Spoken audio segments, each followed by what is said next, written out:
92.7 FM, Clutch with Keon Rose. Keon Rose, that's the show.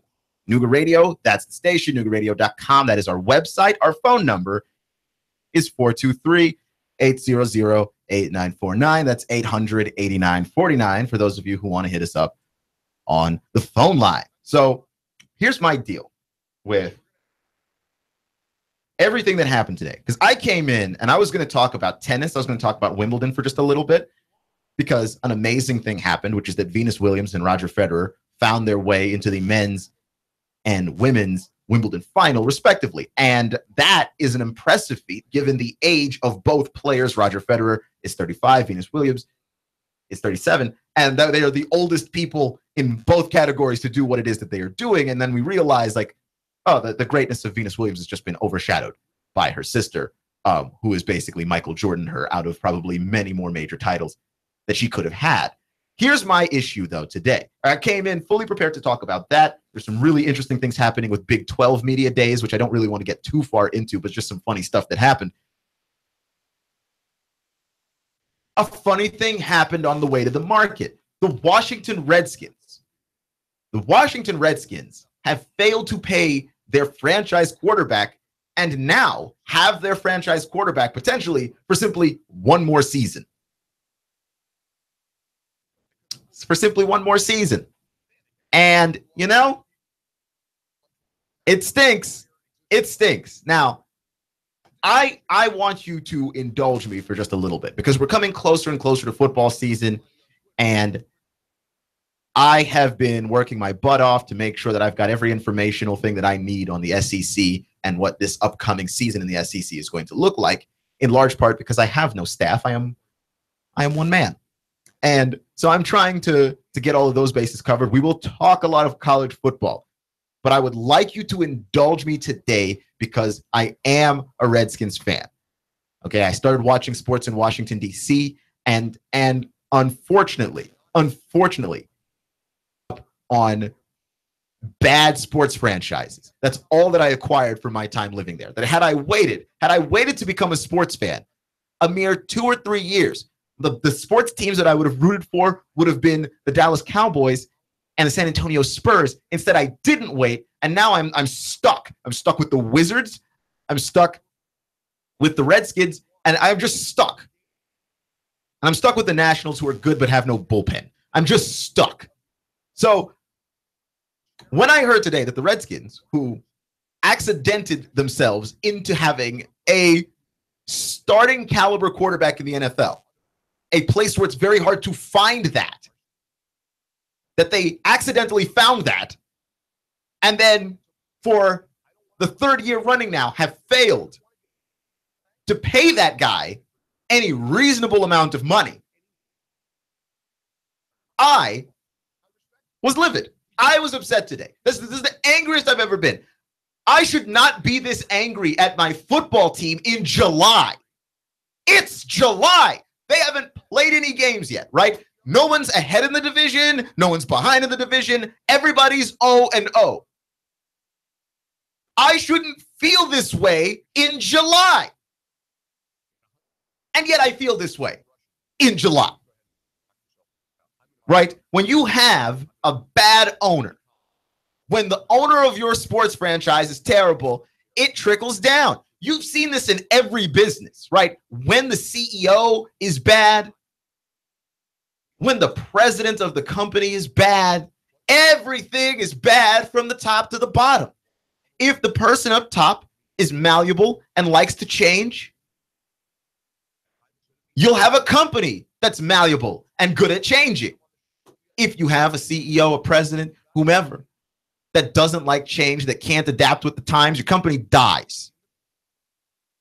And if you have a bad owner in sports, you're going to be bad, and you're going to be bad forever.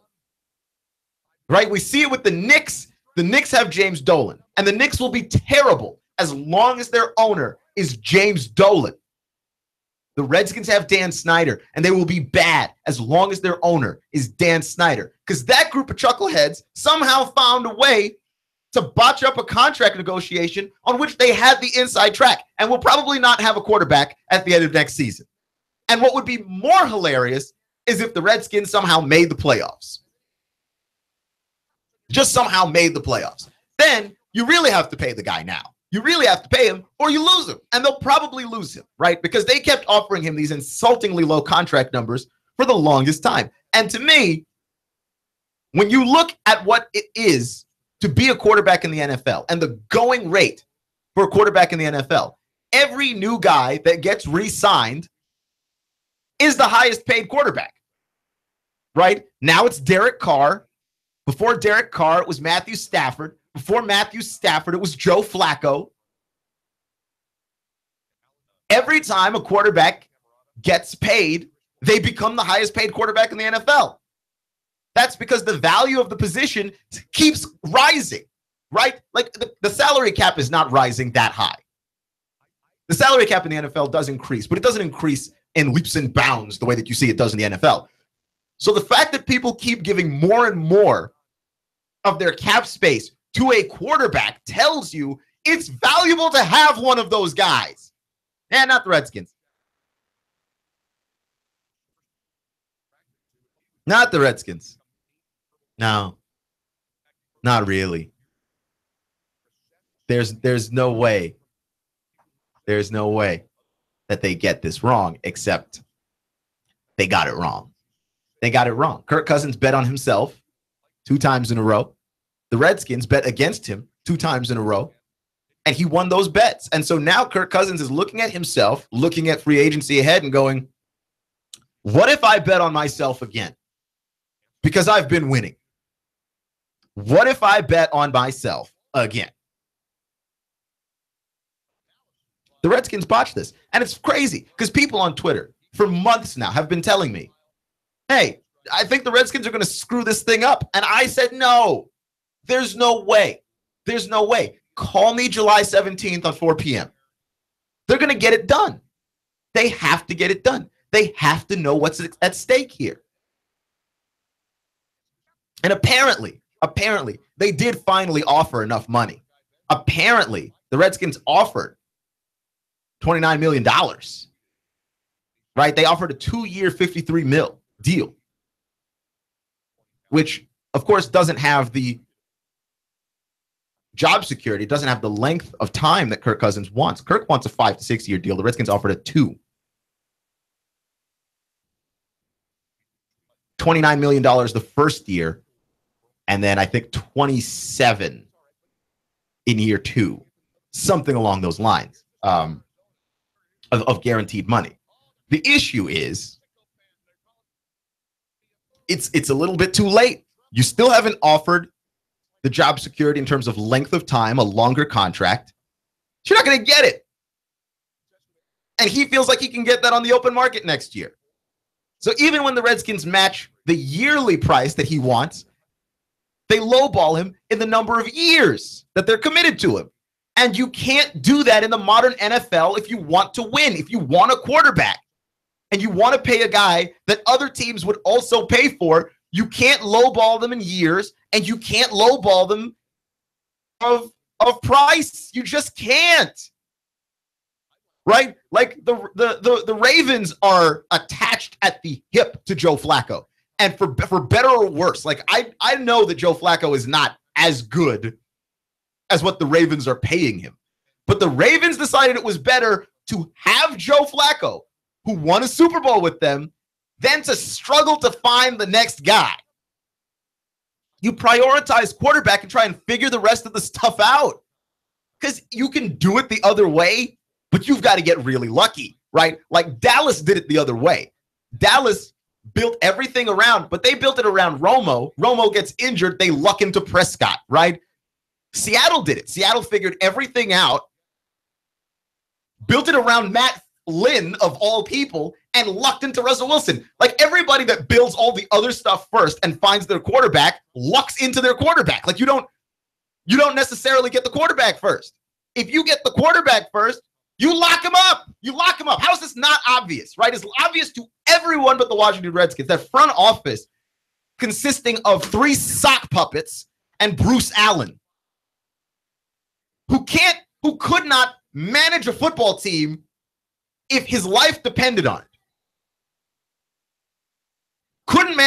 couldn't manage a football team. And like, there's something to be said about effort, right? Like I hear comedians talk about all the time, right? Like comedians talk about jokes and people talk about whether or not a joke is appropriate for a comedian. And most comedians will tell you, regardless of whether or not a joke is inappropriate or whatever, most comedians appreciate the attempt at a joke, right? Like most people, like, yeah, if you're going to say something sexist, racist, or homophobic, the joke better be funny. And then what if it's not funny? Most comedians get the attempt. But trying to make something funny means you're not always going to land on funny. But you got to try, right? And that's the thing that I can put up with from most of the other crappy franchises I root for, is that most of them try.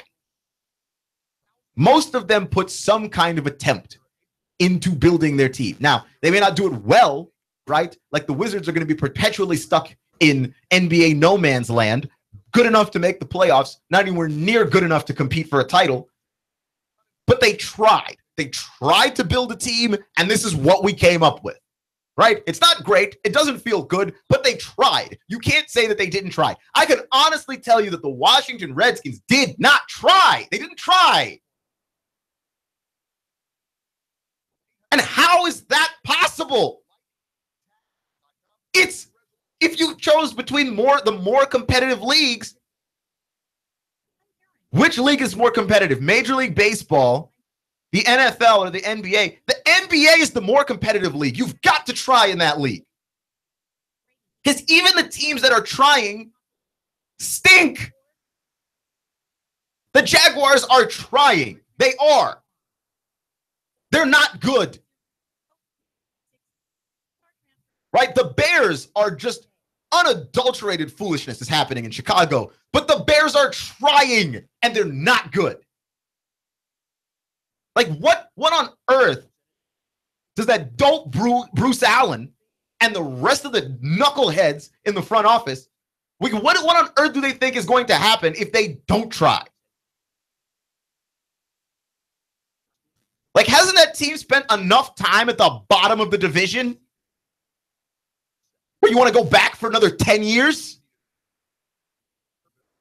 I've been the cellar dwellers of that division for most of my life. I'm 27 years old. I've never seen the Super Bowl that they won. How do you go back? Somebody explain this to me, because I don't get it.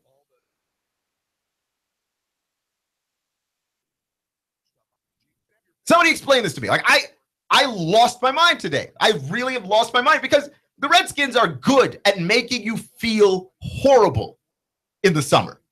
For most of my life, this has been true. Though very often, they have some free agent signings and they're promising. Previously, the Redskins were really good at selling you, look, we signed a bunch of big names. We're going to get you excited in July. We're going to get you excited in June. It's July, and I feel like we've reached the end of a 4-12 season. Which, we're not going to go 4-12 this year. But in the future years, 4-12 might be the number that I see for the rest of my life. You can't run an organization this poorly. Right? You look at organizations around the NFL that have not been run with any kind of efficiency. And even they have done a better job than this, right? Like, you take a look at the Colts, man. The Colts are terrible. They are poorly constructed and badly built. And part of it was their GM at the time, Ryan Grigson, was being a GM like an idiot, really. Like really just not being an intelligent GM in any particular kind of way. And even he knew, I'm going to spend all my money on locking up Andrew Luck. Even he knew, oh, I've got my quarterback. Let me sign him. I don't know how to draft a receiver. I don't know how to build an offensive line. I don't know if I can find a running back who can pick up 5 yards 2 times in a row, but it doesn't matter. because I paid the quarterback. And you know what? They went to, a couple of AFC title games? Right? Like, he got some playoff victories in his time there because he paid the quarterback. It's not rocket science. It's the most important position in the sport. It's the most important position in sports. There's no other position in any other sport that controls your entire offense the way quarterback does in football, right? Like, it's quarterback and it's major league pitcher, essentially, as the two most important positions, because you can't pitch, you're done. But if you have no quarterback, you have no chance. You have no chance. And I don't care what level of football you're playing. High school, college, pro, arena. You can't throw the ball. You're done. Pay that guy. Like, I understand the trepidation with trying to pay everybody on your roster, that you feel like, I get a quarterback, but if the quarterback doesn't have good receivers and doesn't have a good line and doesn't have a good running game, then we're really hamstrung here. And I get it, because I understand why the Redskins did not initially run out and sign up Kirk Cousins in neon, right? I get it, because you run the risk of Brock Osweiler-ing yourself. That the Texans saw like 5 games from Brock Osweiler and decided, 5 games for Brock Osweiler. And they were like, this guy is good, and paid him way too much money. And then they got stuck with that awful albatross of a contract that the Cleveland Browns bailed him out on. Right? Like, Brock Osweiler's not worth anywhere near the money that he is being paid. And you run the risk, if you rush to judgment on a guy, you run the risk too much money that doesn't deserve that money. And then the cap hit really takes you out of building your team going into the future. The issue here is that Kirk Cousins led this football team to 9-win seasons in back-to-back years, made the playoffs for you. So now here's what I want to know. If a guy can make the playoffs for you, if a guy can lead your team to 9-10-win seasons, then what are you waiting for? All right? Because this is not the same thing as Osweiler. Osweiler had a very small sample size. Osweiler played like 6 games. And he was good in 3, and he was bad in 3. Stupid signing by the Houston Texans. But we can understand why you would take the risk. You need the quarterback. This is less of a risk. You have a bigger sample size with this guy, and it's a good result overall. Like, I understand not wanting to pay Kirk Cousins way too much money, but the market demands it. And if you don't have a backup plan. It's not like this entire time that you've been franchise tagging Kirk Cousins.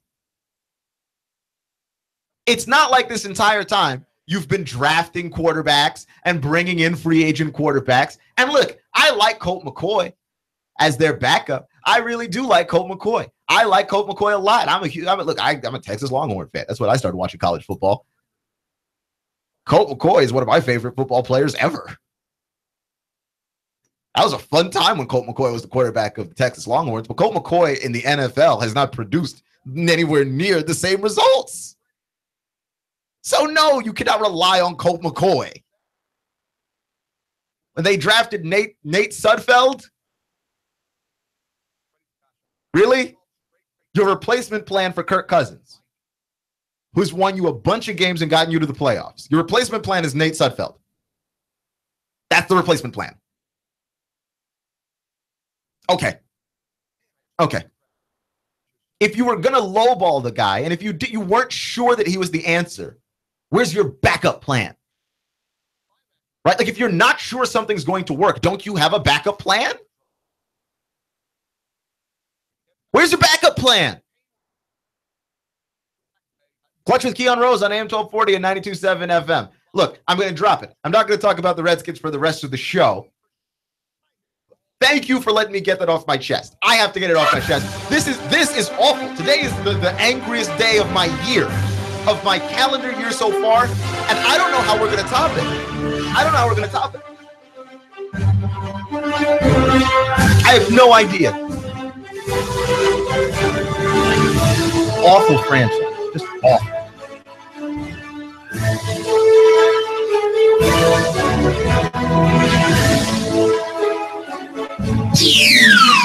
The Tennessee Valley's news, talk, and sports leader. Nooga Radio, AM 1240 and 92.7 FM.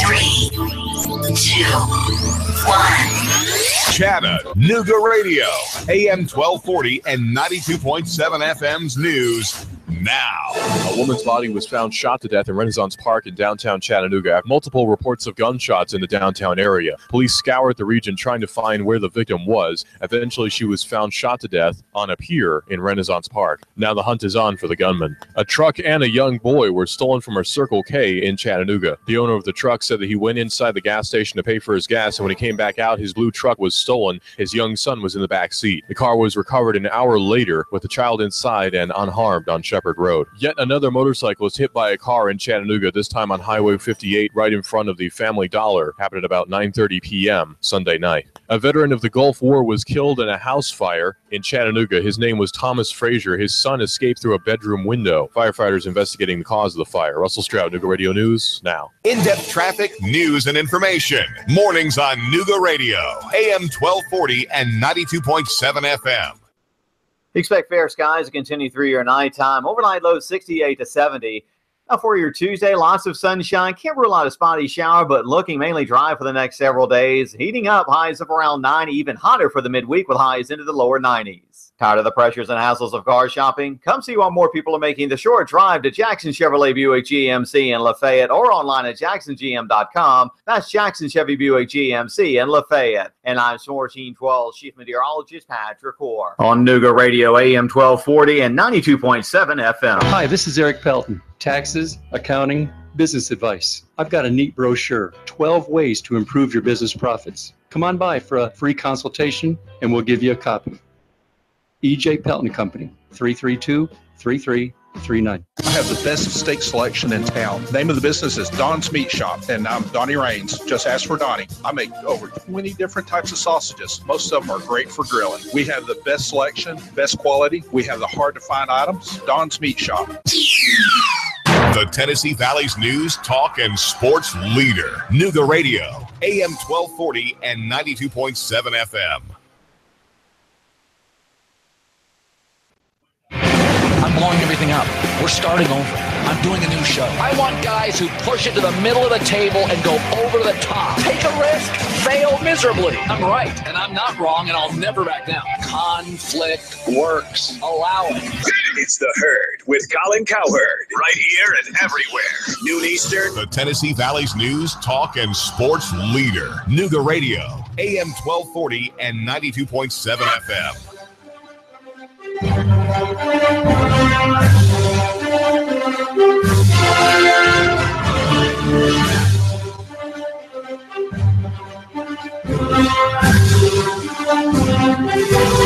You're listening to Clutch with Keon Rose on AM 1240 and 92.7 FM.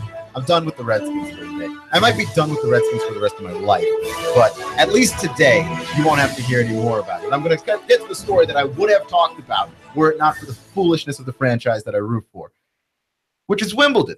Venus Williams and Roger Federer, absolutely amazing run to the Wimbledon final for both of them. Now, with Venus, I think a lot of people are taking away from how good a run this was for Venus Williams, who at her age doing what it is that she's doing is pretty incredible. People are taking away from this because they had not ever heard of the woman who beat her, Garbine Muguruza. And look, first off, Garbine Muguruza, whose name I can never pronounce properly, is a really good tennis player. And how I know she's a really good tennis player is there's a stat here that she is alone in this statistical category, which is that she beat Venus Williams in a Grand Slam.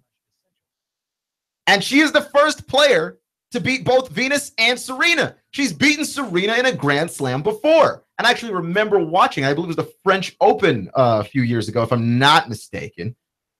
And so, yes, she's the first person to beat both Williams sisters in a Grand Slam, which I think is huge and says a lot about how much talent she's got. Maybe she's not able to tap into that talent successfully, but I also think that, yeah, the fact that you haven't heard of Garbine Muguruza also speaks to the fact that you haven't heard about any of these other women in women's tennis, because Serena Williams is sucking the oxygen out of the room. Like she is so dominant. We literally do not care about the names of her opposition. We don't care. I mean, we know she's beating people, but that's about all we know. If Serena Williams went out and was just straight up beating robots, would you actually be able to tell the difference? Because, like, it's not like every time she faces somebody, you know who these people are. But there's no Maria Sharapova. Sharapova's suspended. Serena is pregnant. And so Venus Williams is the only tennis player, and I'm only speaking for myself and maybe for some of you listening, but Venus Williams is the only tennis player that I recognize left. She kept, like, who's that? Oh, word? Who's that? Coco Vandeweghe? I mean, I've heard her name before. I've never seen what that woman's looked before in my life. I wouldn't know Coco Vandeweghe if I tripped over her now.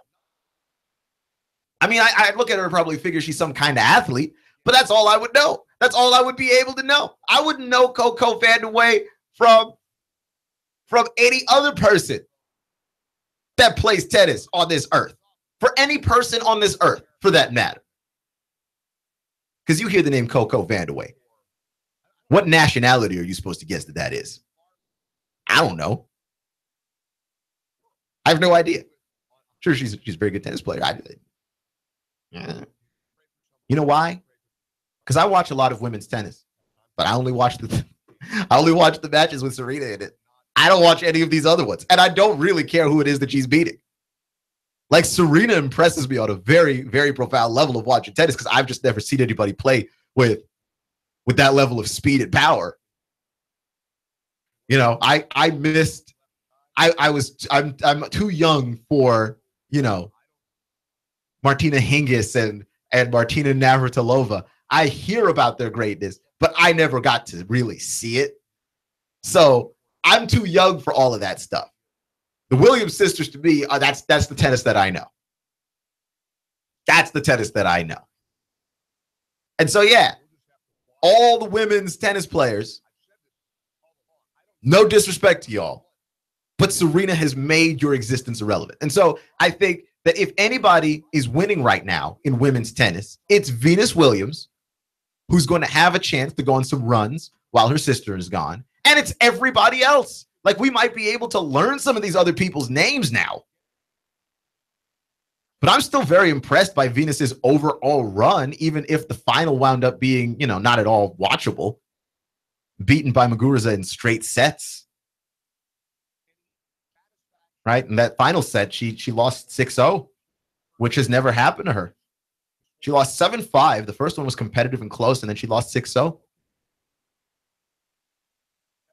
You know, I mean, it's incredible. It really is.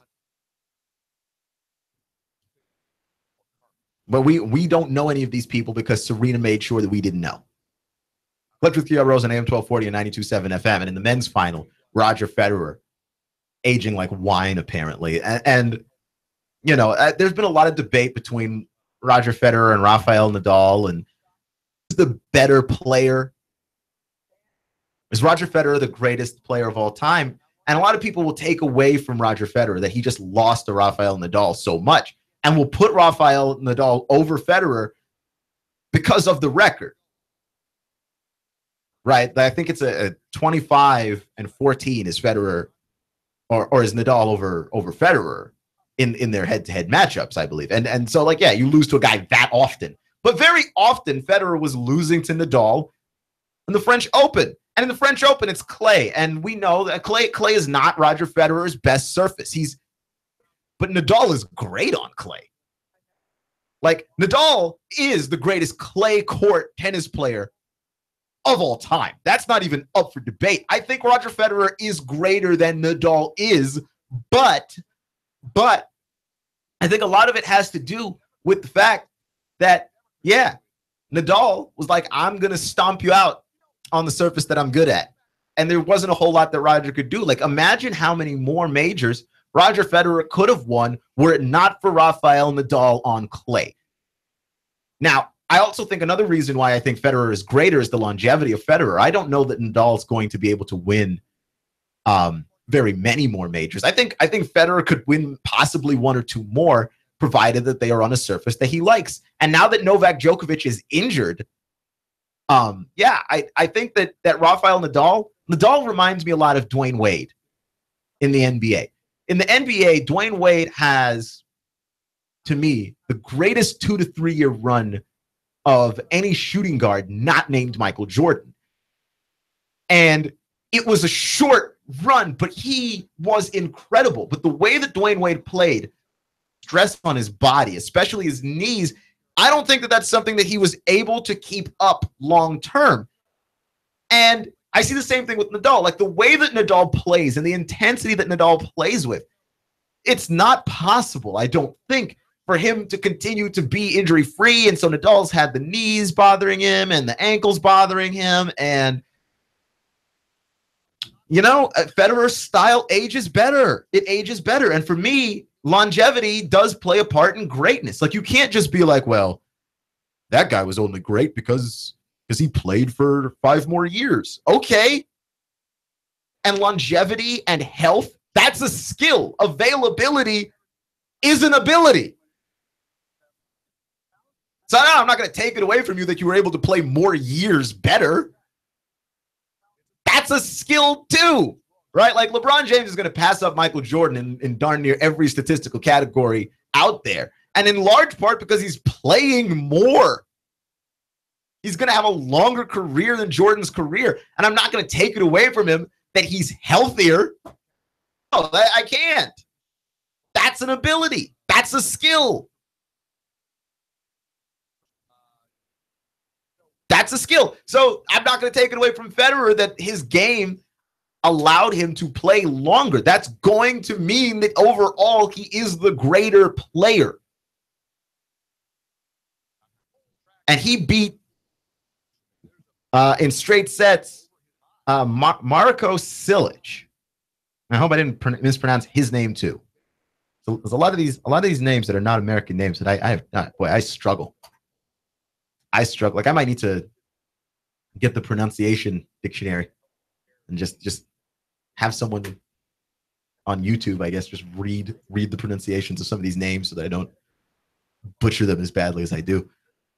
But Roger Federer, too much for Silic to handle, beat him in straight sets, and like, looks like he could really win a couple more majors, like 2 or 3 more majors. He really looks like he could win it because he's just got that kind of game, and because he's been able to somehow compensate for the fact that he doesn't move as fast anymore. Age, 35 is old in tennis. I mean, at that age, you've got these 20-year-olds like popping up, and you're just like, yeah, I can still beat you all. I don't know that I'm ready for a tennis world that doesn't have Roger Federer in it, but like, there aren't Americans for me to root for, so this is where I'm at. But I wonder though, because I think about it all the time. I'm very young, like I said, I'm 27 years old, so I miss a lot of great tennis that came before me, and so I don't get to be. I don't know. I don't think I get to be in the conversation at my age of pronouncing, especially in tennis, a sport that I do not watch as much. I'm more casually watcher of tennis than I am like basketball or football or baseball. But I don't think that I get to be the one that pronounces the greatest of all time in tennis. But Roger Federer is the best at that game that I have ever seen in my life. And I do remember in my childhood watching Agassi and Sampras. But there is a certain level of I simply have not seen some of the other greats, Bjorn Borg and Jimmy Connors, John McEnroe, who my dad always told me about. Like I got to hear a lot of great McEnroe stories, but I never got to watch McEnroe myself. So I know that generation of tennis players was a very great generation also. And it's hard to look at this and go, yeah, like what's the competition like for Federer here? You can't blame him for his competition. You only play the people in front of you. But like there has to be something said about the fact that like that the tennis world was a deeper world back then, even though you could argue that the overall talent and athleticism of players has increased since then, that in terms of the people who were at the top of the food chain, there was more people fighting for the top of the food chain than there is now. You've got Nadal, you've got Federer. That's about it. Federer's on the decline, Nadal's on the decline, and Djokovic is really just strong. Like Djokovic to me is not a guy I watch him and think this guy's the greatest tennis player of all time. He is very, very impressive. But like even Djokovic is already starting to break down a little bit. Like you see him, he left Wimbledon this year with the elbow because the way that Djokovic plays, a lot of it, not all of it, but a lot of it is very arm strength and based on as the sort of top heavy game that he has. That's not sustainable in my opinion. I do not see that to be something that he can keep up for much of his career to be able to win anywhere near as many majors as Federer or Nadal have. And if nothing else speaks to this example, Novak Djokovic went from having all 4 majors, right? He went from having Australian, Wimbledon, French, and US Open. He went from having all 4 of those to having none. He doesn't have any now, right? Like Djokovic has completely been unable to dominate in any particular major tournament. And with the injury in this one, and I don't even know if he's going to be ready to go for the Australian. Like you just got to think about that. Can we put him in that same conversation? I don't think we can. I really don't think we can. Of course, I'm not a tennis expert. Clutch with Keon Rose on AM 1240 and 92.7 FM. So I completely hate laziness in reporting. I don't like it. Now, I'm not a reporter. I'm a broadcaster, but I'm not a reporter. And I think people confuse this all the time. Nick Wright caught a lot of flack for predicting that LeBron James would beat the Golden State Warriors in 5 games and all this stuff. And he deserves every ounce of flack that he has gotten because that was a stupid take. It was a stupid take. It was a hot take. It was based on nothing but his own desire and love of LeBron James. And that was it, right? He deserves every ounce of flack that he's getting, but people refer to him as a reporter. And I think that gives a bad name to other sports reporters. There are lots of great reporters, right? I think Ramona Shelburne's a very good reporter. Adam Schefter, Adrian Wojnarowski. They're great reporters, people who come out and produce facts using sources. They're very good at it. They're very accurate, right? Almost never miss. Nick Wright's not a reporter. Let's be clear about this. He's a TV personality. He's a radio host. I actually like listening to him on the radio, though he can be a bit long-winded and gas-baggy and usually visits the same 3 topics over and over and over again, one of which is LeBron James and the other of which is LeBron James and the third of which is also LeBron James. Like, I do have problems with that. But he's not a reporter. That is my point. And so I thought that his opinions and his takes were lazy. Like he would do the research, but then he would use the research to explain why he was right rather than use the research to just explain facts. He's not explaining facts. You're like, oh, here's some facts, and here's why these facts mean I'm right. Right? Including standing on a couple of arguments that I feel like he knows he's wrong. He has to know he's wrong. Right? And then Fox had to hide him for a month because, like, dude, the backlash on you being so wrong is so strong that we have to hide you before your TV show comes out. Why do that to yourself? Why do any of that to yourself? So he's a guy that's considered reporting. None of us are reporters. We're broadcasters, but we're not reporters. But there's a certain laziness in the sports media that needs to go away. And I understand that at this point in the baseball season, things are going to start ramping up here in a little bit. But if you're not a baseball guy, there's not a ton for you to really write about just yet. We're far enough away from the NFL season and college football season that we can't really get into discussions about that, right? We're not even at preseason yet. We can't really get into discussions about that. We are far enough into the summer that the NBA is not the factor that it was literally 2 weeks ago. 2 weeks ago, all anybody was talking was NBA. Not so much anymore. And a lot of this has to do with just the timing of everything. You get SEC media days, and now it's time to really start talking about college football, right? We're getting really close to NFL training camp now. It's really time to start talking about the NFL. But like, you're still talking about vague predictions that you have. You don't know anything, really. We know the Patriots are really good. We know Alabama's really good. That's all we really know at this point. But that is no excuse for laziness in content creation. None whatsoever. Today is World Emoji Day, which is a phrase that I have now said into the world that makes me angrier than anything I've had to say out loud. Okay? It's not World Teacher Day or World Parent Day or World Scientist Social Worker Day. It's World Emoji Day, which makes me just want to punch my computer and put my fist through my screen. That already upsets me.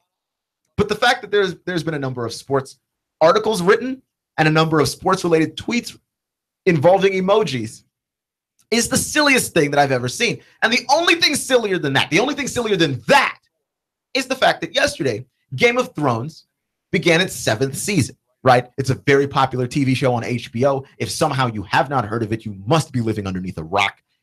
It's a fun show. I don't know if it's like the greatest show on TV, but it's become a national obsession. Everybody's got to be watching Game of Thrones, and everybody has got to be on top of it. Whatever, man. It's a fun show, but I'm not like, Game of Thrones. Like, I haven't seen the episode yet. I'll probably get around to it sometime. But yesterday, I saw a rash of articles from CBS Sports and ESPN and Fox where I saw posts that said things along the lines of, here's every NFL team as a Game of Thrones character. What are you doing? Why are you pandering this hard?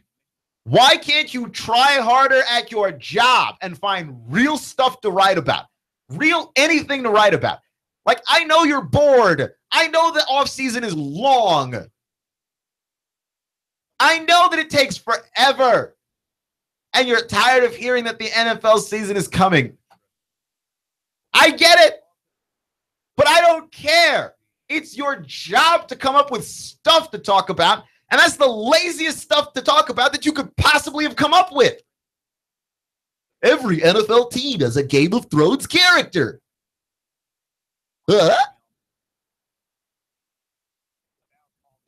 Someone tweeted literally yesterday a bunch of reasons why J.J. Watt is like Jaime Lannister in the show Game of Thrones.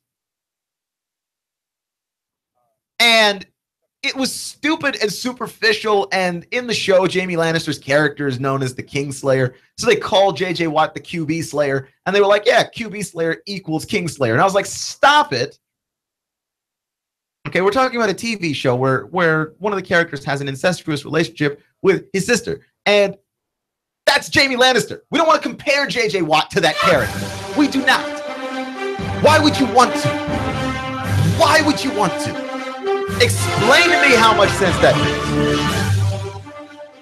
makes. Why would you go there?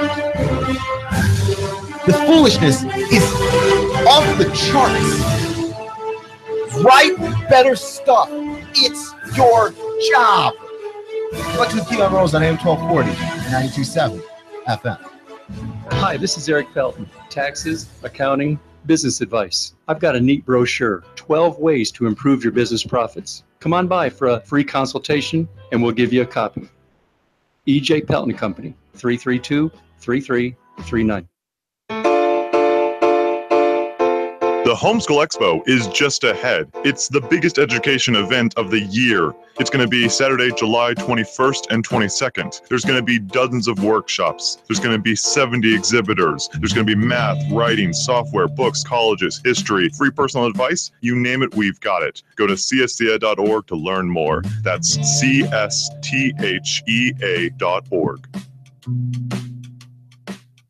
This is Thomas DeMoss with Keller Williams Realty. I am a realtor in Chattanooga. We list and sell homes, work with buyers, work with home sellers. I have been involved in real estate for over 10 years. My background is as a real estate investor. That is what I bring to the table, is that real estate investor mindset. My job is to help you sell your house for the most money, employing the best marketing strategy and walking you through what can be a rather stressful process. So we are encouraging people who are on the fence or even thought about selling their house to give us a call. There's no obligation. We're just here to kind of have a conversation, let people know what the process is like, what the market is like, what values they can expect to receive. We work with buyers as well. I also have a buyer's agent that works exclusively with my buyers because we want to give our clients as much attention as we can. My cell phone number is 423-364-0028. Our website is northriverpropertygroup.com. That's northriverpropertygroup.com. We'd love for you guys to call us. And now to our reporter in the field. We asked Ray at Ray's Plumbing what's important for homeowners to know. Some field line systems can cost upwards of $10,000. The bottom line is to save yourself money down the road. I would definitely recommend everybody with a septic that is not on county or city sewer to have an inspection done by a qualified professional. It'd be great if nobody did inspections on them for all plumbing companies. That's what we do to make a living. Not to scare anyone, but it should be in the back of your mind. The danger is the field line failing and costing thousands upon thousands of dollars and tearing your yard up. By preventative maintenance, you're saving yourself a large headache that may displace yourself and your family. That happens more often than you think. The waste is designed to stay in the tank, and that waste will build up over time. Even with treatment, we have to help that waste break down. Ultimately, preventative maintenance is the key that will keep you from spending $5,000 to $10,000 on replacing your septic system. The bottom line is to save yourself money down the road. Call Ray at Ray's Plumbing, 421-6341, 421-6341.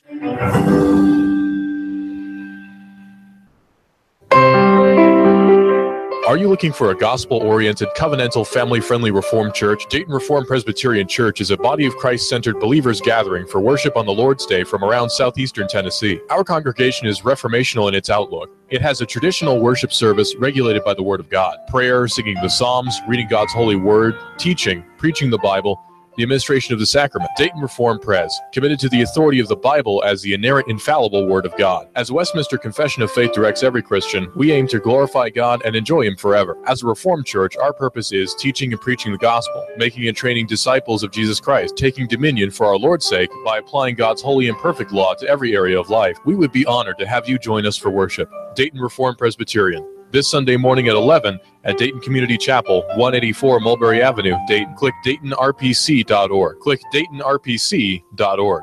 184 Mulberry Avenue, Dayton. My name is Trevor Ashley. I'm an attorney here with the law firm McCoon, Williams, Ashley, and Stanley. We have a show on Nooga Radio called Legal Bites, where we discuss legal topics of interest to our listeners: estate planning, business formation, and business transactions. Legal Bites, 11 a.m. on Wednesday. The Homeschool Expo is just ahead. It's the biggest education event of the year. It's going to be Saturday, July 21st and 22nd. There's going to be dozens of workshops. There's going to be 70 exhibitors. There's going to be math, writing, software, books, colleges, history, free personal advice. You name it, we've got it. Go to csthea.org to learn more. That's csthea.org.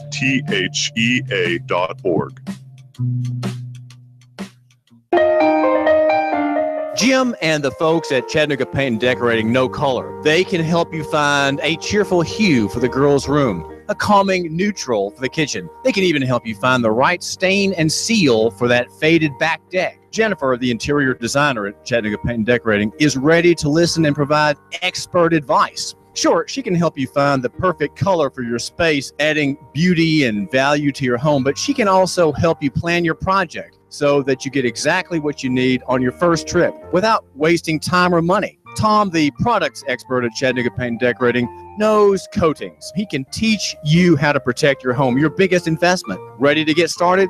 Visit online at ChattanoogaPaint.com for pro tips and inspiration. or stop by the showroom today, 5529 Hickson Pike. That's 5529 Hickson Pike, across from the Valvoline. Ask for Jim. Tell them David sent you. Does your business have enough clients? Are you confused about how to stand out in today's saturated social media market? Do you feel lost trying to navigate the maze of marketing channels which are necessary in today's marketplace? Are you fed up with spending your time and money on employees who don't perform and marketing strategies that don't produce? Then you need Cindy's Choice. Cindy will solve your marketing problems with her innovative shared marketing management concept that will allow your business to have the benefits of a full-time employee that is actually out building relationships in the community on behalf of your brand.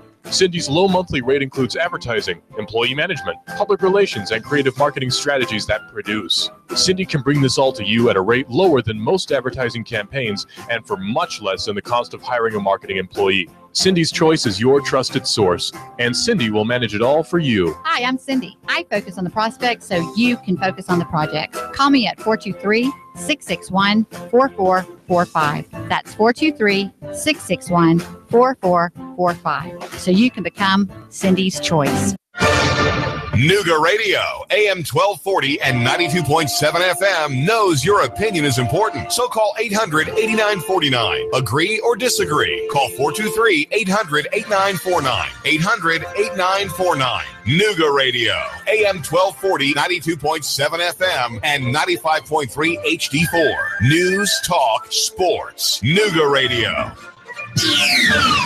The Tennessee Valley's news, talk, and sports. WBLZ HD4 Ottawa, W224AZ Chattanooga, WSDT Sunny Daisy Chattanooga. Here's a healthcare promise. We're getting it together. It's going to happen. A researcher from Princeton sentenced to a decade in an Iranian prison. We urge his immediate release. This is the CBS World News Roundup, late edition. I'm Dave Barrett.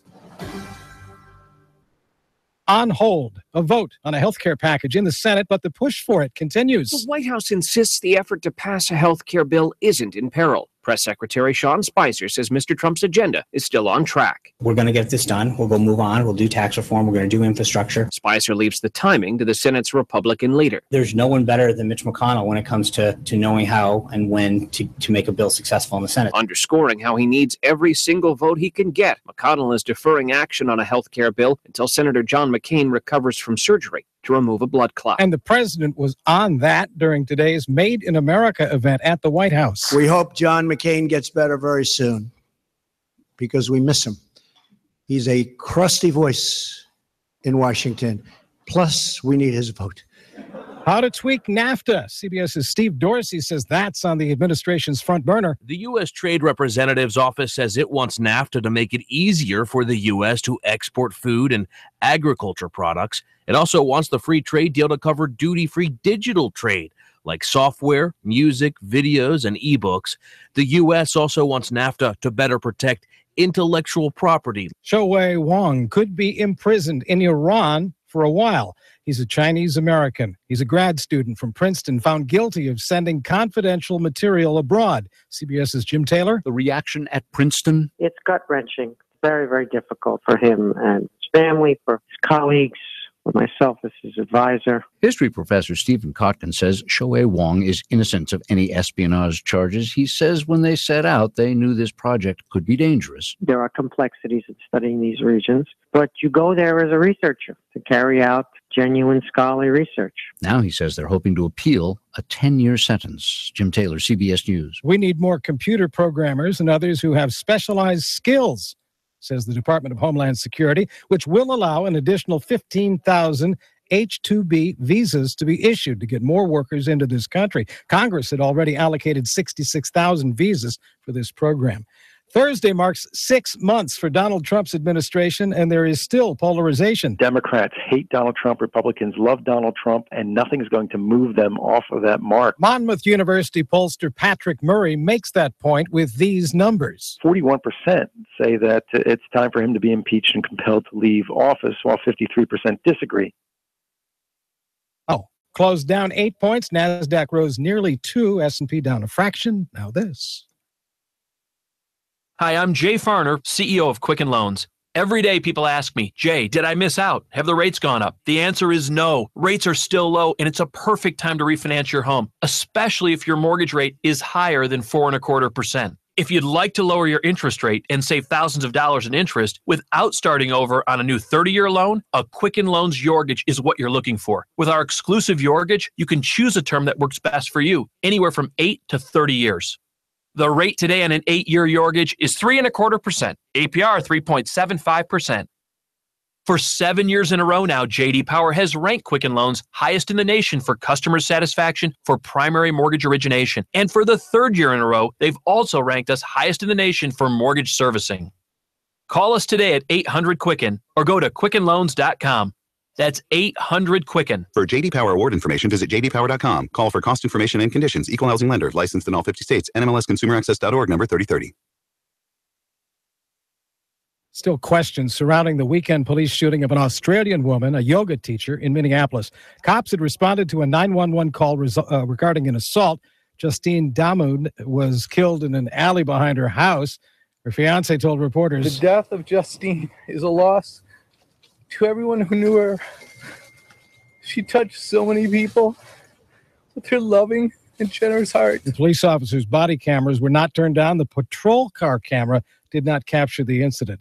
Indicted in Texas, former Balch Springs police officer Roy Oliver facing a murder charge. He's a former white cop accused of firing his rifle into the back of a car in April.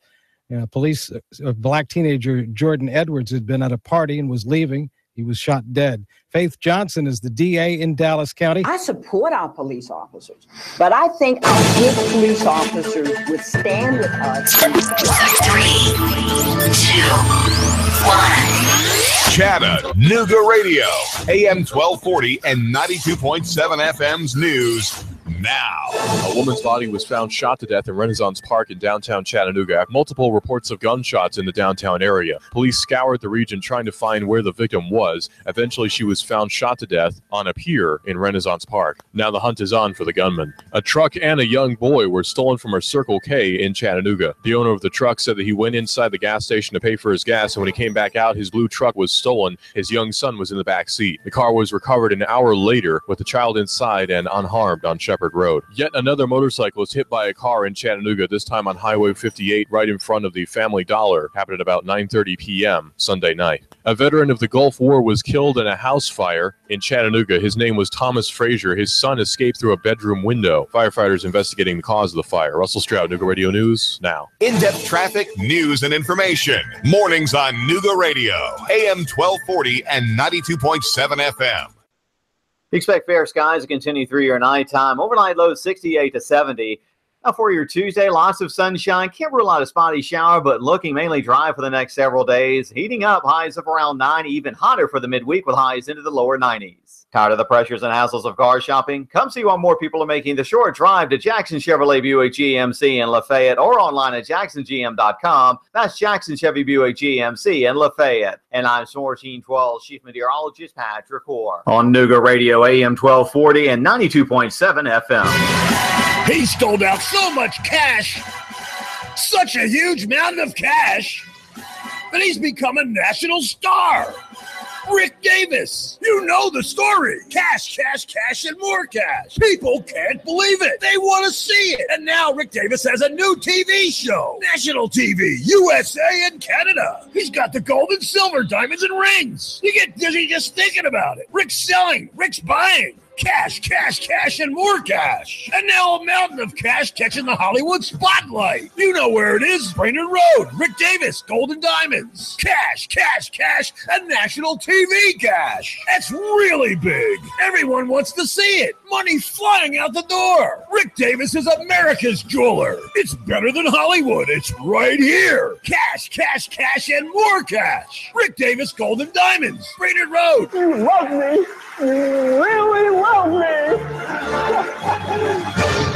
Nooga Radio, AM 1240 and 92.7 FM knows your opinion is important. So call 800-8949. Agree or disagree. Call 423-800-8949. 800-8949. Nooga Radio, AM 1240, 92.7 FM, and 95.3 HD4. News, talk, sports. Nooga Radio.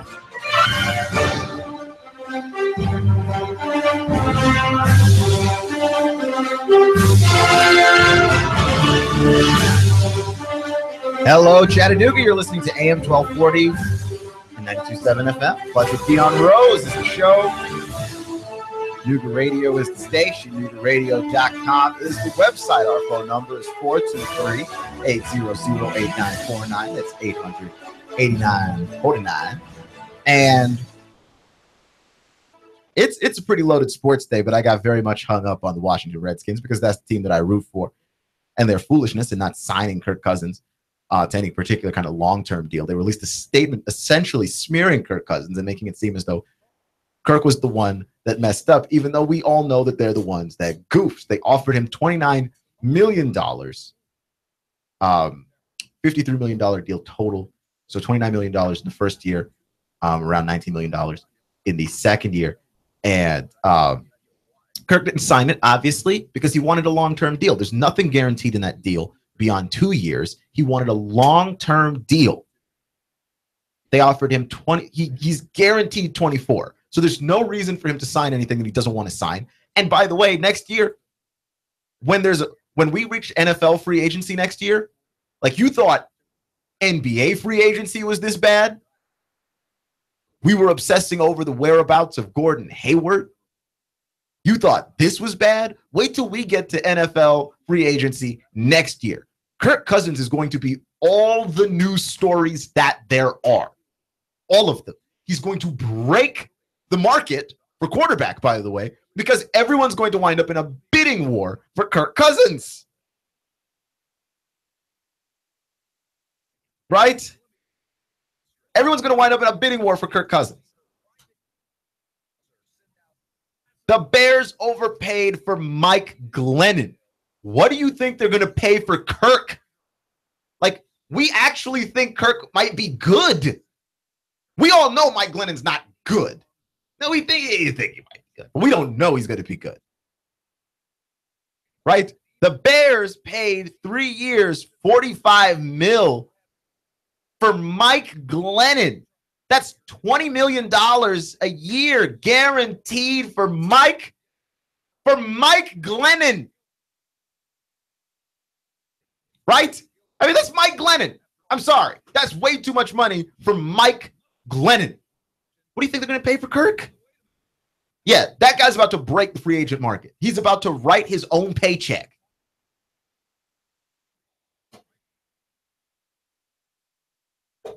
He's about to write his own paycheck. Whatever he wants to be paid next year, that's about to be what he's about to get paid. Go get paid. I'm a Redskins fan, but like I'm like, go get paid. If this team won't be the one to pay you, go get paid. That's how this works. That's how this works. Like I'm pro player. I want my team to be less stupid. That's what I want. And I've been warned by my boss not to continue this line of conversation because I might say something that the FCC is going to take my job for, right? And I don't want that. I like having my show, but I'm livid. I'm livid. Anyway, let's talk about the Cowboys. Let's talk about Ezekiel Elliott specifically because Ezekiel Elliott is a guy who's facing a possible suspension, and he's facing a possible suspension for domestic abuse. And this is something that the league ought to take seriously. And I heard that the suspension might be a 2-game suspension. Now, I don't know where the logic in that is, because either you take domestic abuse seriously and you really suspend the guy if there's proof that he did that, or you don't. You don't go, oh, well, we're not sure if he did or not, so we'll suspend him for 2 games. No, if you're not sure that he did it, you shouldn't suspend him at all. If you are sure that he did it, you should suspend him for a substantial amount of games. 1 to 2 games cannot be the suspension for something that we are allegedly taking seriously. Now, that is compounded by the fact that I have mentioned, I don't think Ezekiel Elliott has great judgment. Like, I remember hearing the stories about the Cowboys when they drafted Dez Bryant. They have people that they pay to follow Dez Bryant around because we're not sure that Dez Bryant can make the best decisions. And I always thought, where are your people for Ezekiel Elliott? Ezekiel Elliott, kind of wild. He's kind of wild. Remember, the St. Patrick's Day, he was on some float with some lady that he met at the bar and raised up her shirt to show her goodies to the world without her permission. She slapped his hand away and he tried it again. Ezekiel Elliott does not exhibit to me the greatest judgment, which continues into last night, where Ezekiel Elliott allegedly arrested, reported by Mike Fisher of the Dallas Morning News. Ezekiel Elliott allegedly punched a DJ in a bar. Punched a DJ. Right? And from some of the tweets from people who were there, knocked that dude out cold. Mr. DJ had to go to the hospital. Allegedly. Right? So now here's the issue. Here's the issue. You're being investigated by your employer for domestic abuse. You are facing possible suspension from your job. What on earth could prompt you to punch a DJ at a club? Ironically, the club was called Clutch, which is the name of this show, and also of what punching a DJ in a club is when you are being investigated. He punched the DJ in the face, allegedly. So yeah, that's not going to go over well with the suspension, which should have been long in the first place. They should just go ahead and suspend him for like half the season, because now we have you punching people. We see your judgment. It ain't great. It ain't great. Who punches a DJ in the club? Like, the DJ's job is literally not to talk to any of you people. Who's you people? Everybody that's not the music. Okay? How do you punch a DJ? How do you get into any altercation with a DJ? How do you, a football player, decide that it is now time to punch a non-football player? How do you punch someone doing their job? There's so many questions concerning what it is that Ezekiel Elliott is doing here, and not enough time. And a lot of the things that Ezekiel Elliott has been involved in that show his poor judgment have been around alcohol. If you can't make good decisions when you drink, don't drink. Right? Not everybody should drink. Just 21, but that doesn't mean you all should do it. Not everybody should. Some people drink and they're fine. They drink, they take the edge off, they watch some sports, they sit on their lawn, whatever. But everybody shouldn't be able to, because some people make horrible decisions when they drink. If you can't make good decisions when you drink, don't drink. You're lifting up a girl's shirt at a parade, and she clearly doesn't want you to. Stop. Don't drink. If that's a decision that you make when you drink, don't drink. If you're going to go to a club and punch the DJ in the face, and that's a decision that you make when you drink, don't drink.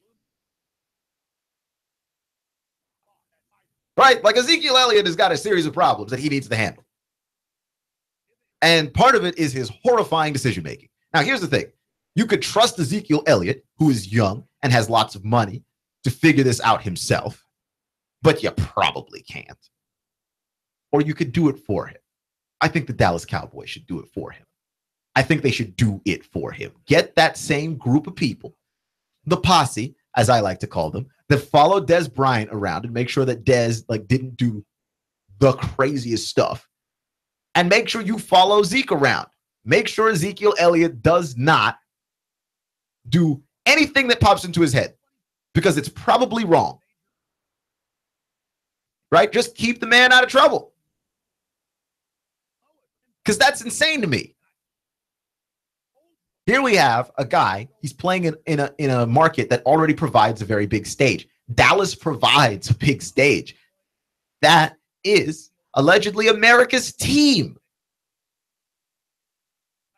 You do something stupid, there is nowhere you can hide. So the microphone, or the microscope rather, is already on you. But then you're already entangled in some kind of domestic abuse case.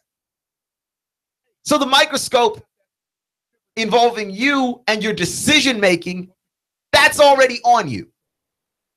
You've got to make better decisions than that.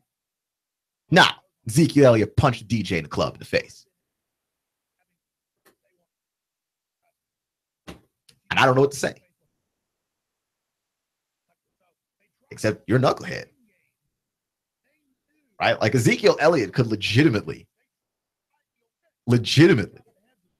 endanger the Dallas Cowboys' chances of making the playoffs with just bad decision making. Just straight up awful decision making. And I partially wonder about the Cowboys, who had the presence of mind to provide a posse Des Bryant and didn't know about Ezekiel Elliott and his decision making. This is a man that wore half a suit to the NFL draft so that the world could admire his abs. Decision making is not his thing. Decision making is not his strong suit. He wore half a suit to the draft. Imagine if you wore half a suit, half a graduation gown to your graduation. The draft. It's you being hired by your employer in the most public forum available. This man wore half a suit so we could see his abs. Does Ezekiel Elliott have visibly great abs? Sure. Wear your whole suit. Who cares? What? He wore half a suit. Like, I'm the Cowboys and I see that on draft day, and I'm hiring 100 people to follow you. Right? Like, this is not outrageous colors. This is a man obsessed with himself. He needs chaperones. Okay? Like, some people party and then they're just done with it. Like, I'm not a partier. We all come on a scale. Right? This whole thing has got a spectrum. We're all on a spectrum.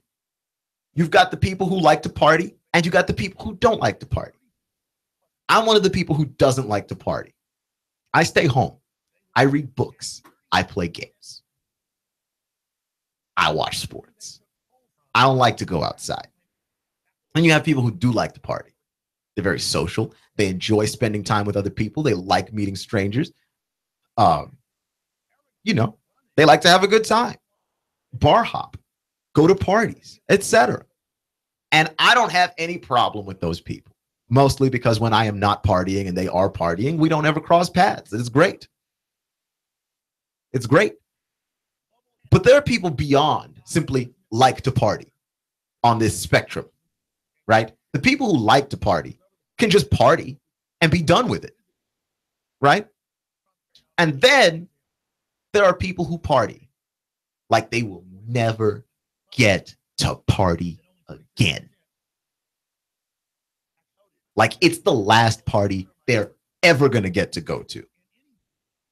Like it's the last party that they're going to get to go to before they die, right? Like they have a bucket list that they need to accomplish. They've got 24 hours left to live, and party is at the top of the bucket list. That's those kind of people. Ezekiel Elliott is one of those kind of people.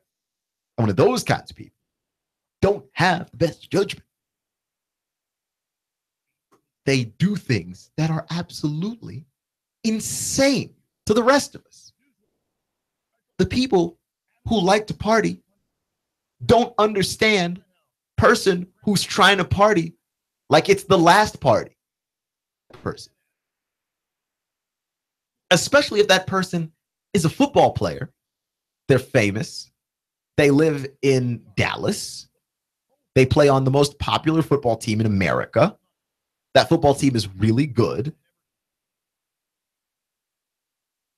No, this isn't your last party ever. Chill out. What are you doing? What are you doing? Why are you acting like this? And I don't understand it. Right? And it's going to be one of those things where we're going to have to wonder about Ezekiel Elliott, because we don't treat all players the same. Clutch with Keon Rose on AM 1240 and 92.7 FM. Just talking about Ezekiel Elliott. He punched out a guy in a nightclub. He punched out the DJ in a nightclub. Like, not even just some guy, right? Like, I remember last year, Joel Embiid for the Philadelphia 76ers gets into a, was it Joel Embiid? No, it's Jahlil Okafor. Sorry. Jahlil Okafor gets into a fight with some guys at a bar that are just heckling him, and he just can't handle it. But they were just some guys, right? Like, just some guys. How hard do you have to work to punch out not just some guy, the DJ? All of these things the same. If Ezekiel Elliott were Ezekiel Elliott the quarterback and not Ezekiel Elliott the running back, Ezekiel Elliott's not in the league next year. Ezekiel Elliott can't find a team next year. And I understand that there's a greater importance and a greater weight on having a quarterback with good decision-making and all of that stuff. But, like, do we take this seriously? Do we take seriously the fact that, like, a guy you can't just have a guy who allegedly he's involved in a domestic abuse case, right? He hasn't been cleared of that. And I don't know all the details of that case, I'll admit. But you're involved in it at all, and there's some kind of investigation that has to happen. So there's enough there that it's not just closed. And then you have a guy who feels like he can put his hands on women whenever and just, she's standing there, was going to lift up her shirt. Like, no, you can't do that. And you got a guy who's just punching out DJs in a club. This is a pattern of a person not making sound decisions. This is a pattern of a person who has problems, and you're not going to address them properly because, well, he's not a quarterback, so he can still go out there and run the football for us. Like, are you serious about this, or are you not serious about it? I just want to know how serious you are. I don't think that the Cowboys are very serious. They signed Greg Hardy. We know they're not serious, but I don't think the NFL as a whole is very serious, but the NFL likes to sit down and pretend that it's very serious. We take respecting the shield very seriously, and we take domestic violence very seriously, but you don't. You don't. Like, this is the NFL. This is the next man up kind of league. I don't have a problem with the NFL suspending stars over stuff like that. The NFL is the one league that is actually inclined to handle this stuff properly, because it tries so hard not to be a star-driven league. It's designed to not rely on stars. If somebody breaks the law, if somebody does something that is disrespectful in a way that doesn't send a good example to the rest of society, suspend them. And you know why you should suspend them? Because guys do touchdown dances and you fine them for touchdown dances because it's not a good example for the kids. Okay, so if a touchdown celebration can not be a good example for the kids, what on earth is punching a DJ in the face?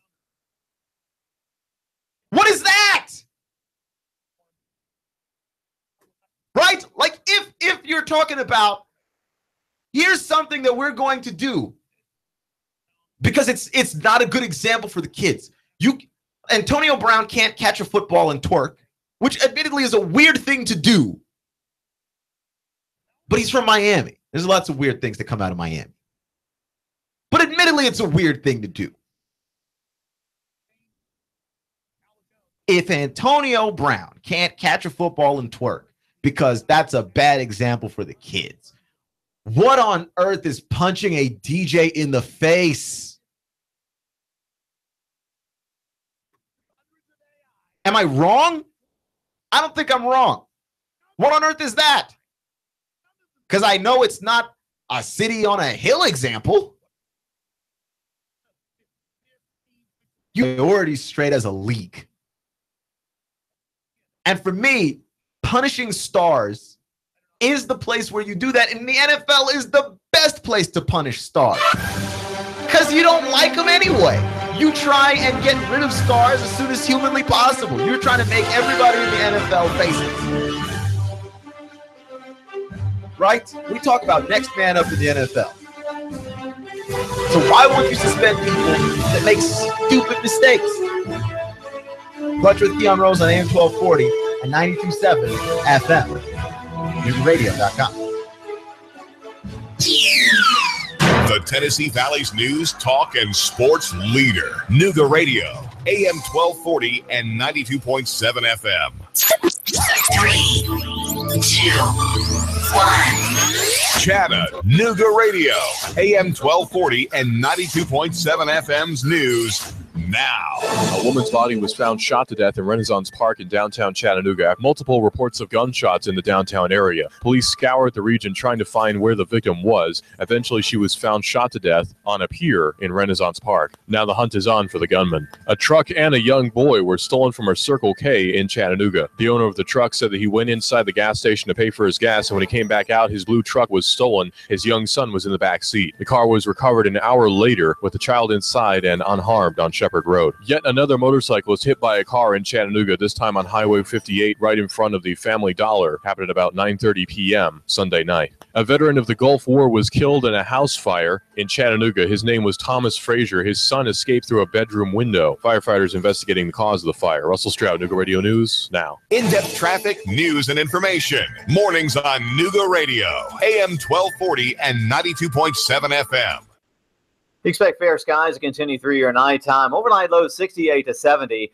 Now for your Tuesday, lots of sunshine. Can't rule out a spotty shower, but looking mainly dry for the next several days. Heating up, highs of around 90, even hotter for the midweek with highs into the lower 90s.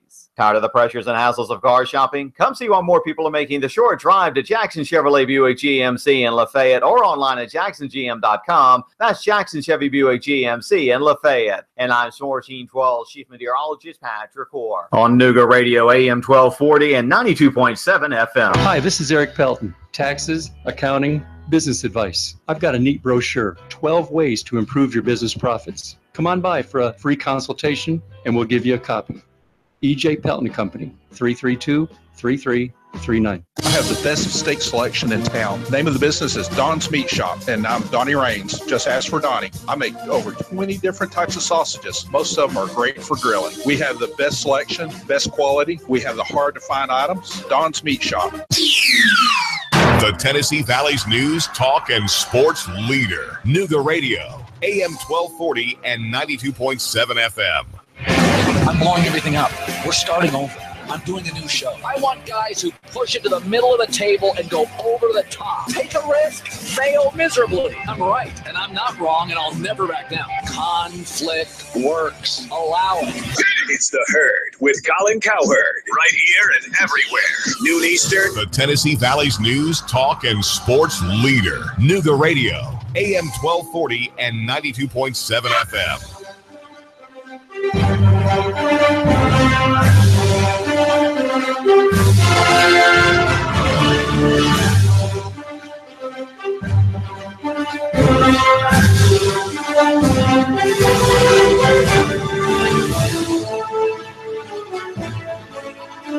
Y'all are really going to do this to me, huh?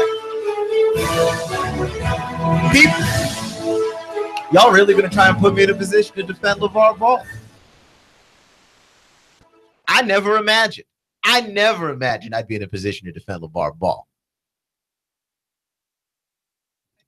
Y'all really going to make me defend LeVar Ball?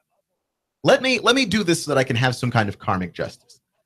let me bash LeVar first before I defend LeVar second. Because y'all really going to make me defend LeVar Ball, and I hate you for this.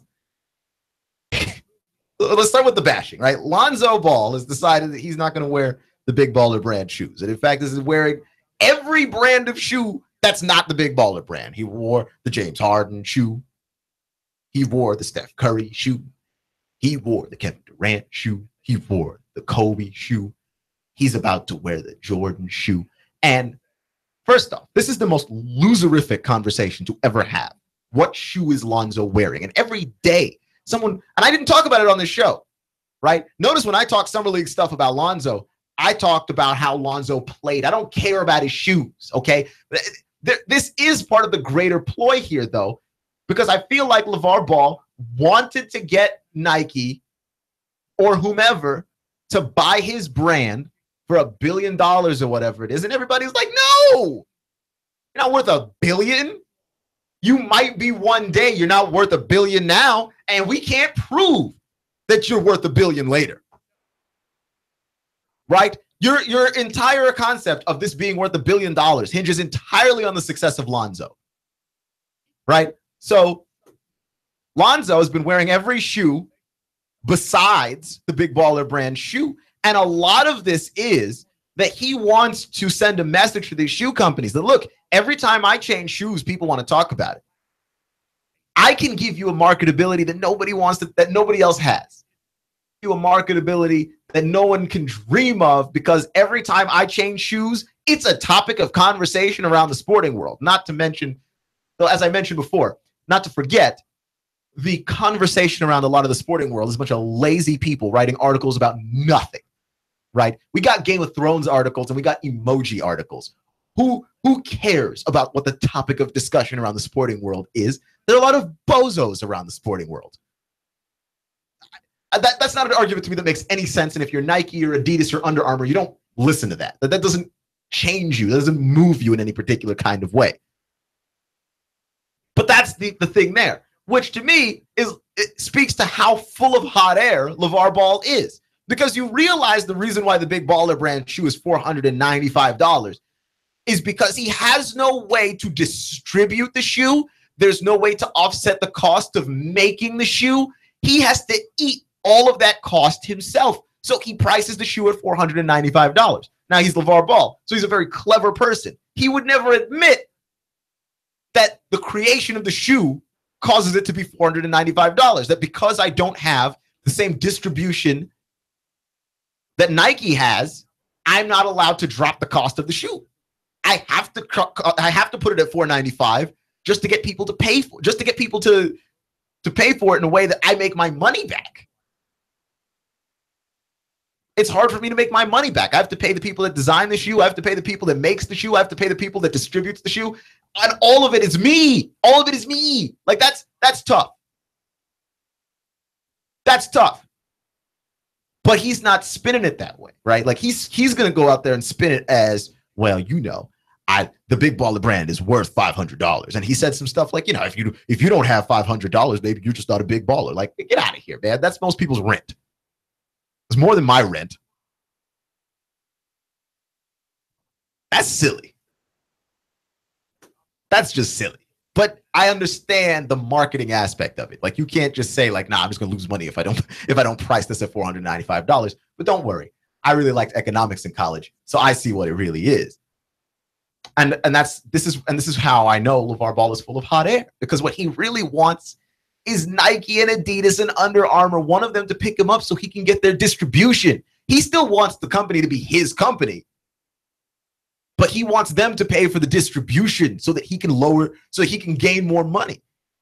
Like if he leaves the price at $495, he'll only stand to make even more money. And if he drops the price down after distribution, he'll make a lot of money still.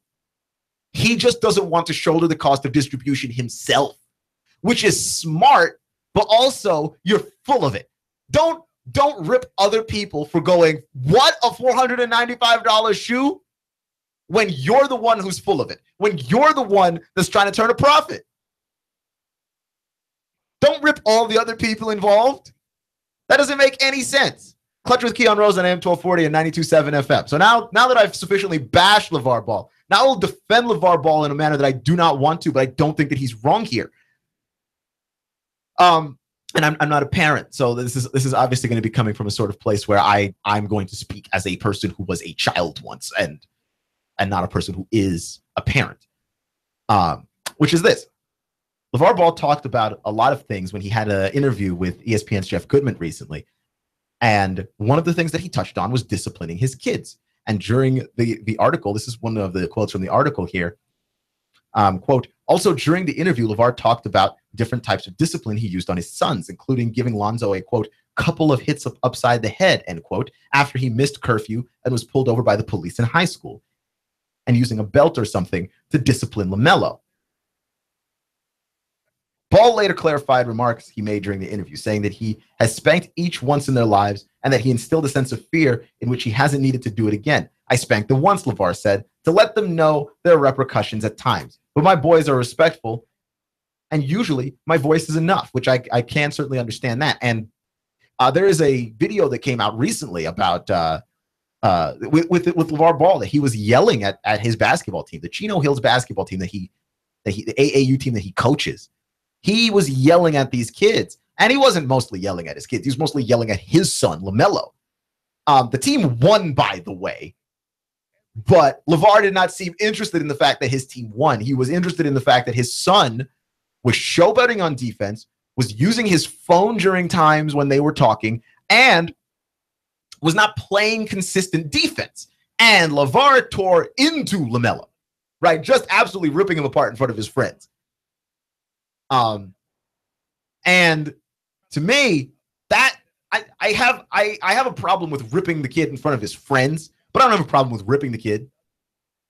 That makes sense, right? Like, I think that's actually hard for a lot of dads to do as a coach, but that makes sense. And people got onto him for that, and he used some strong language, but like, I don't know that LeVar is the kind of guy where he uses strong language and you were shocked to hear that he uses strong language. I would be surprised actually if somehow he did not.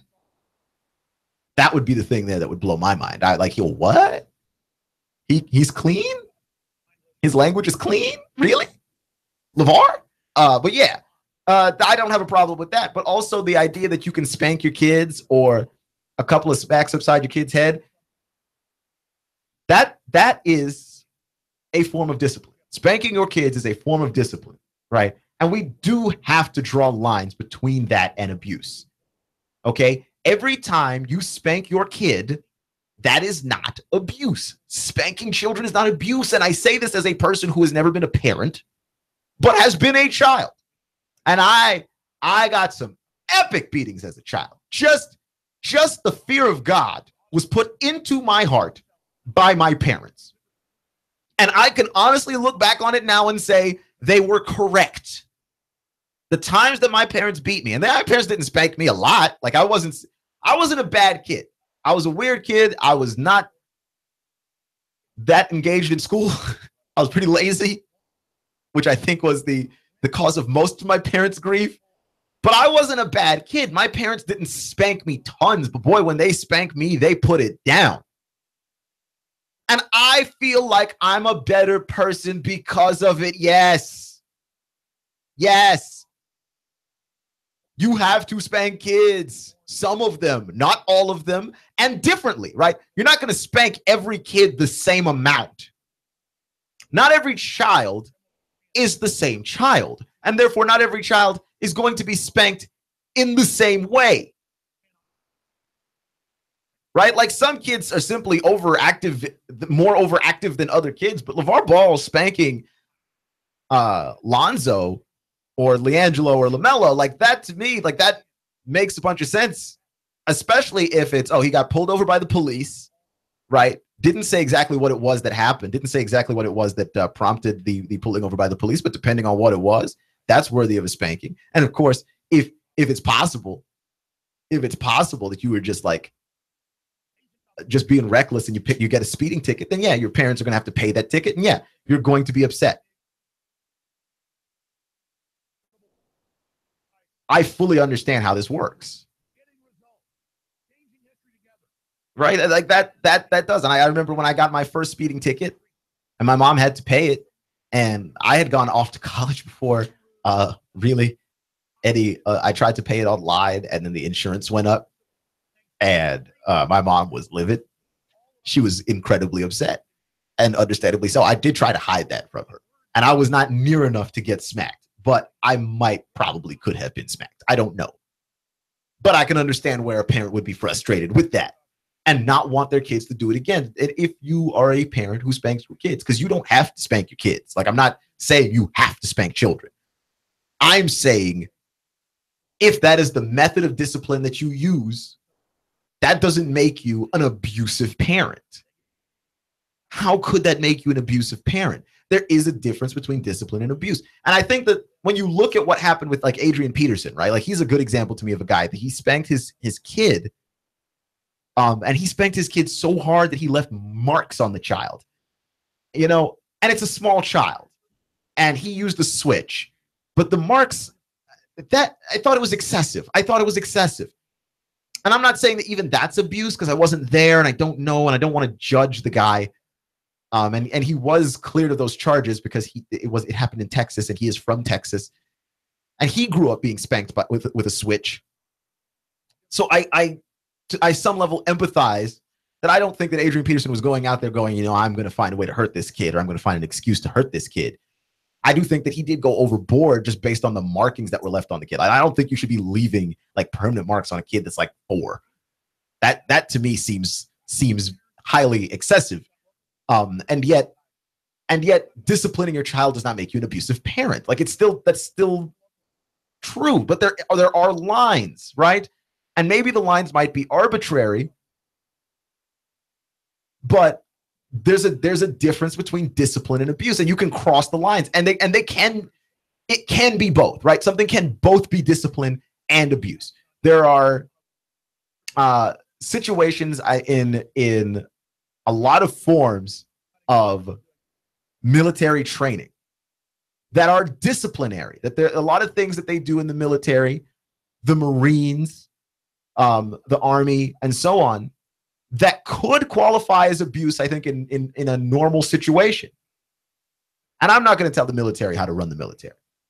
I have not even remotely qualified. But I will say this. Those situations that aren't the military, the things that happen in a lot of military training, qualifies as abuse. It does. It does. There's a reason for it, right? And there may even be disciplinary reasons for it, to instill discipline. And you need members of the military to have that discipline. But it can be both. It can be both. But I don't think there's any reason to have that with kids. I think you can draw the line of discipline without entering abuse land. I think that's possible. And I think a lot of parents do. The parents that I know that spank kids, my own parents included, like, my parents did not abuse me. They beat me. I stole something from the store and got caught. They beat me. Right? I took some money from my mom's purse. She spanked me incredibly. It was an incredible spank. I remember one day I got spanked because I missed the bus. And my mom, worked night shift. She's a nurse. Worked night shift and had to now take me to school when she needed to be sleeping because she had to go back to work again that night. Right? Like, that's something you get spanked for. But I was not abused. That was not abuse. LeVar Ball spanking his son, that ain't abuse. So yeah, now I got to defend LeVar Ball because people are going crazy over what he said in that article. And like, now he's had to backpedal it. And I'm like, well, I mean, go ahead and backpedal it now. Your kids are grown. It's not like it's not like you have to spank them now. Like, LaMelo is the youngest and he's in high school. Like, you don't have to spank him now. My parents didn't spank me in high school. Once I got to high school, it was like, you get it. If we yell at you real loud, you understand. My parents just being disappointed at some point was enough. But yeah, elementary school, middle school. Yeah.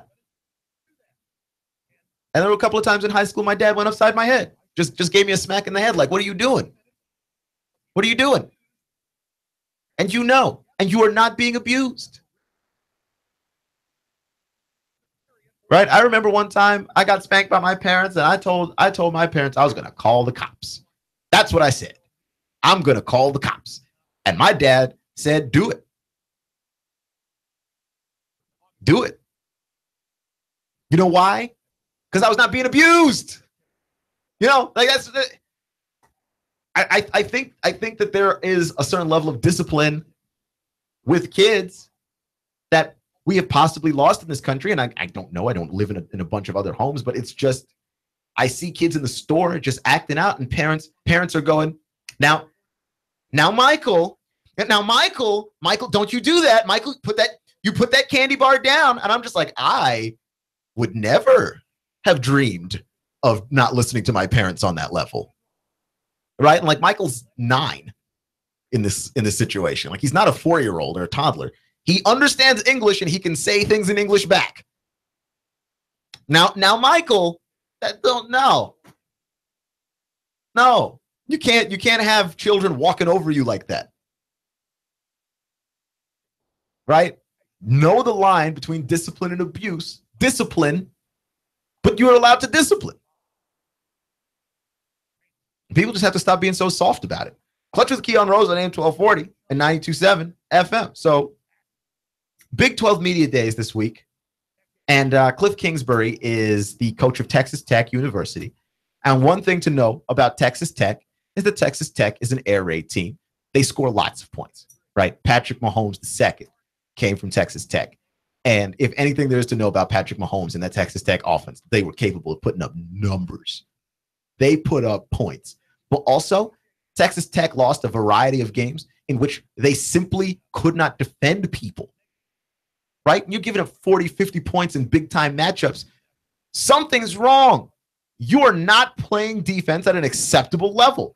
And there was a reporter that wanted to know if Cliff Kingsbury, why he couldn't get his team to play defense. And he didn't just kind of want to know. He really wanted to know. And this is the place where the reporter, who is also the fan, can kind of be a problem, because he was insisting. He was hounding him. And it's the question, and you know the question is from fan reporter, because there's a difference between just reporter and fan reporter. Like, I'm not from here, so when I'm able to talk about the Tennessee Vols objectively. I'm able to talk about Georgia and Alabama objectively. I'm not involved in any of these rivalries, but there's no way I could ever talk about the Texas Longhorns objectively. That's my team. And yeah, I would get upset. Fan reporter would ask a question. Here's how this reporter asked this question of Cliff Kingsbury today. He said, I think you're a pretty good coach and all, but why is it that your team cannot consistently play defense? The question opened with, I know you're a fine coach and all. Yeah, that was going to only end poorly for all parties involved, and Cliff Kingsbury was trying his best to answer the question without answering the question. Because it is a valid question. How is it possible that you can't recruit good enough players to play defense? And I think that Cliff Kingsbury recruits good players. Here's what I think happens. Here's my theory as to what it is. Cliff Kingsbury recruits good defensive players. The reason why his teams can't play defense is because they score fast. The goal is fast. The goal is speed. And we saw it at the NFL. I think that exposed that up-tempo offense a little bit. We saw it with Chip Kelly and the Philadelphia Eagles, and then later on, the San Francisco 49ers, where Chip Kelly was all about speed. Whether you score or whether you don't score, if you do it quickly, your defense is about to be out on that field forever. Your defense is about to be on that field for the rest of their lives. And there is no way for them to play really good defense and be out there playing defense that long. The longer you ask a group of people to play defense, the worse the defense gets, because there is such a thing as fatigue, because you just get tired.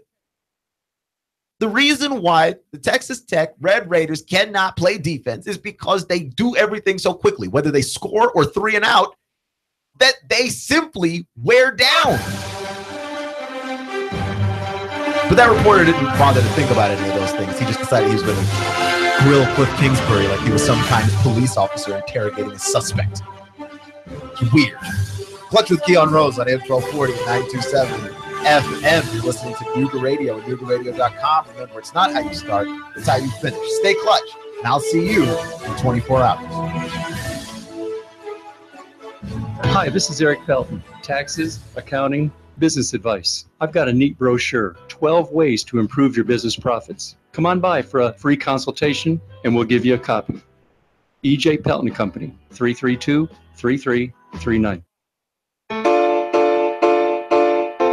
The Homeschool Expo is just ahead. It's the biggest education event of the year. It's going to be Saturday, July 21st and 22nd. There's going to be dozens of workshops. There's going to be 70 exhibitors. There's going to be math, writing, software, books, colleges, history, free personal advice. You name it, we've got it. Go to cstea.org to learn more. That's csthea.org.